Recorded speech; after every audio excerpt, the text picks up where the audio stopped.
Hi Troy. Hi everyone. I'd like to thank you for inviting me to speak with you today. My name is Joanne Lockley Wetzl, and I am one of the many descendants of Mary Black. She would be my great-great-great-great-grandmother. That's 4 greats, count them. I was born and raised in Newcastle, Pennsylvania. I attended Edinburgh State College for a year and then moved on to Youngstown State University. I studied art education there, and I also met my husband there, Thomas Walter Wetzl. He and I married, we moved to Florida, and we've lived in Stuart, Florida for a long time. We are now retired teachers here. He taught fine arts and photography. I taught history, anthropology, and humanities. I always found history to be pretty interesting, and I think maybe that love of history comes from my grandfather and my father, both of whom were really interested in family history and also local history of Newcastle. Clear back in the 1930s, my grandfather started compiling historical information about the family, the different roots of the family, different family trees. He talked to the old-timers of the day, who would have been long gone by the time I was born. He talked to people who were contemporaries of many of the family members, and they shared a lot of stories. So in the 1970s, when my grandfather had more time on his hands, he compiled a lot of that information and wrote a book called The Lockley Allen Family Roots. So we have some basic information about Mary Black, and we kind of know who she was and what she was doing. What do you know about Mary Black?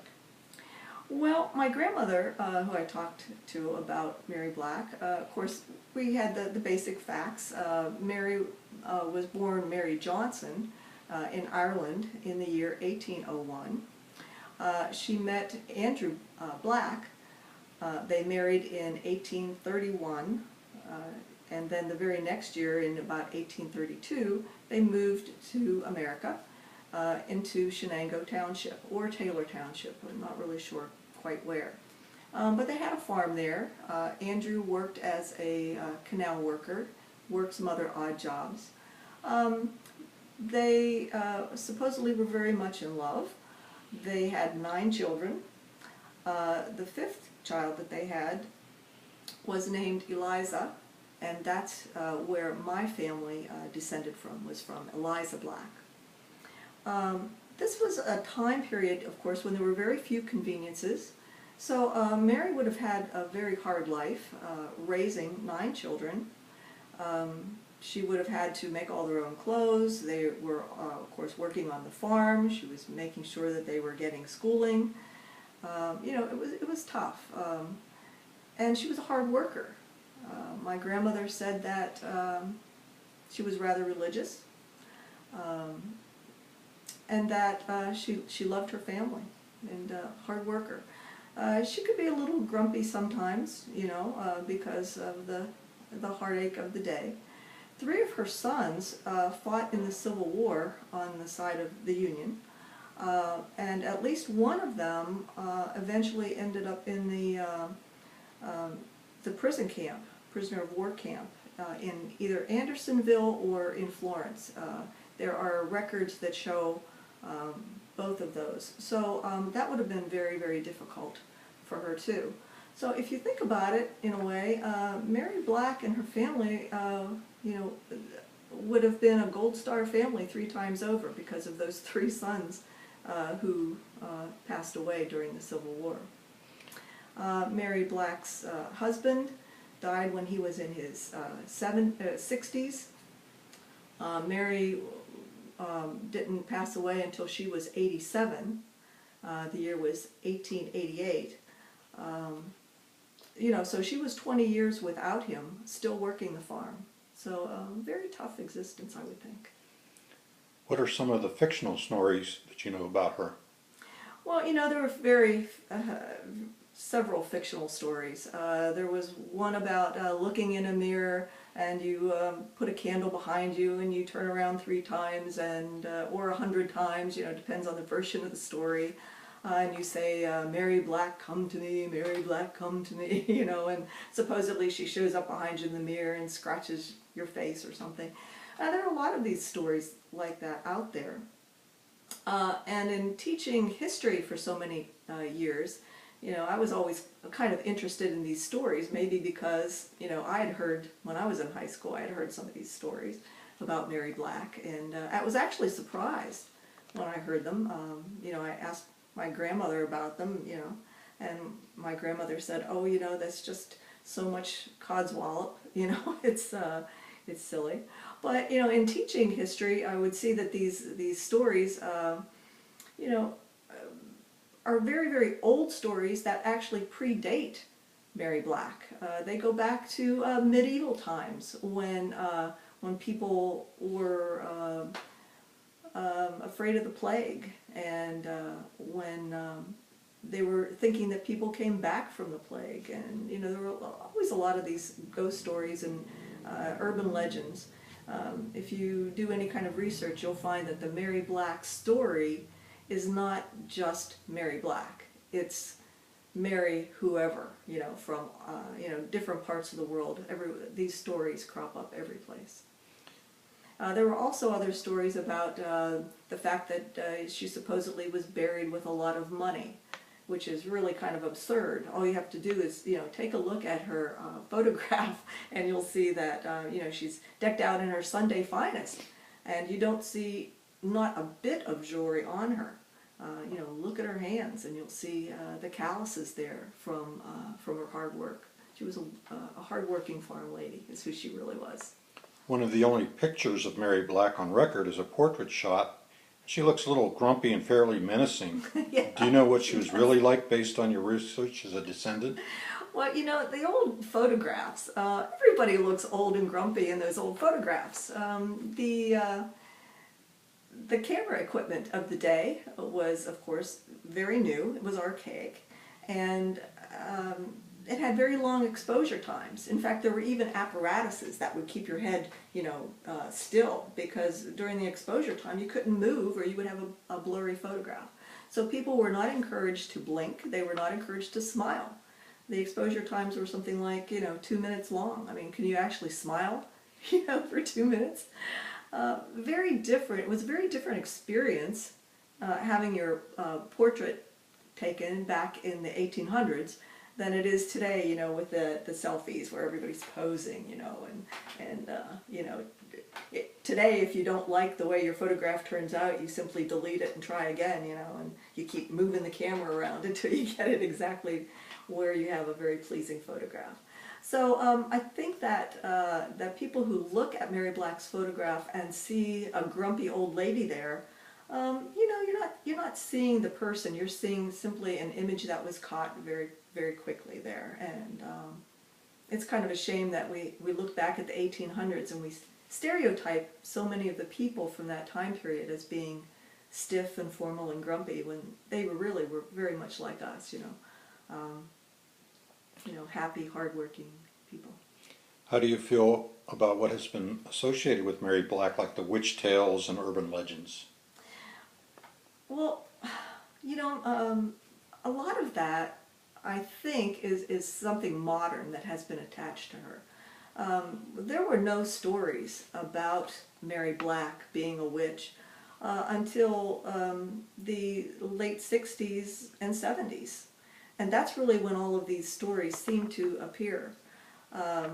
You know, my grandfather, who compiled all the information, heard nothing from the old timers back in those days about her being a witch.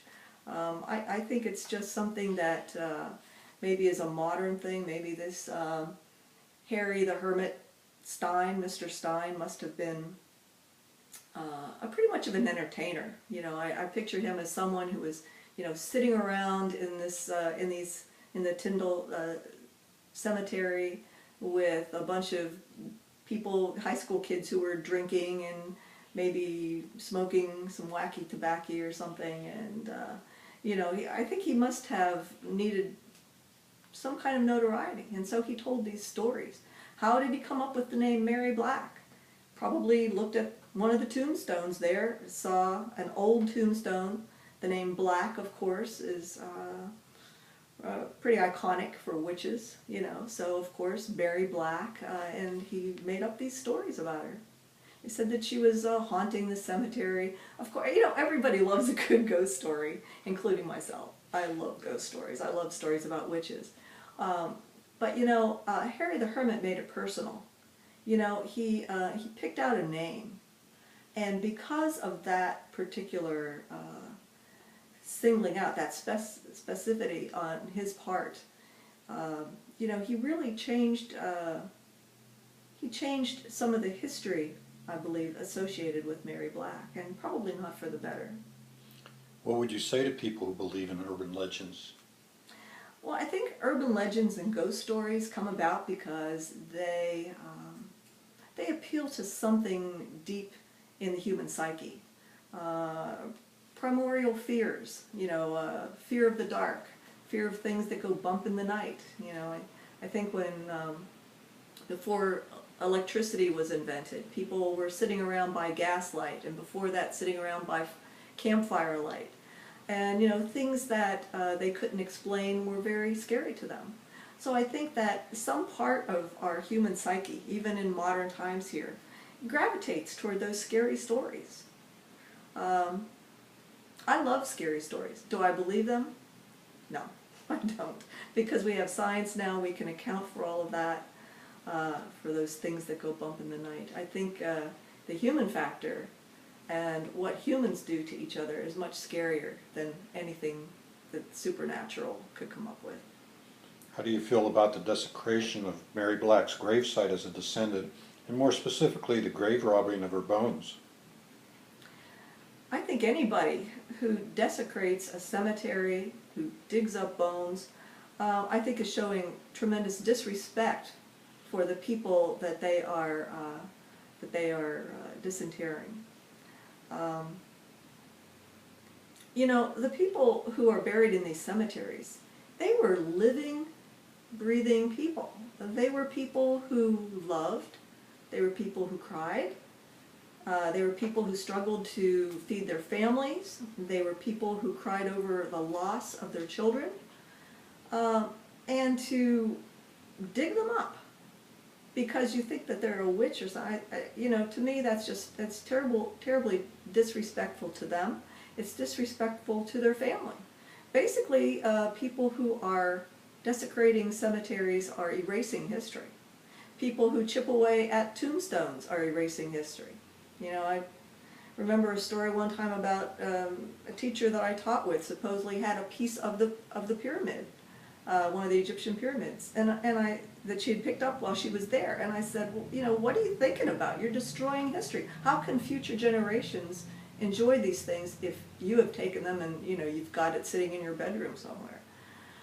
In 1906, Congress passed the American Antiquities Act.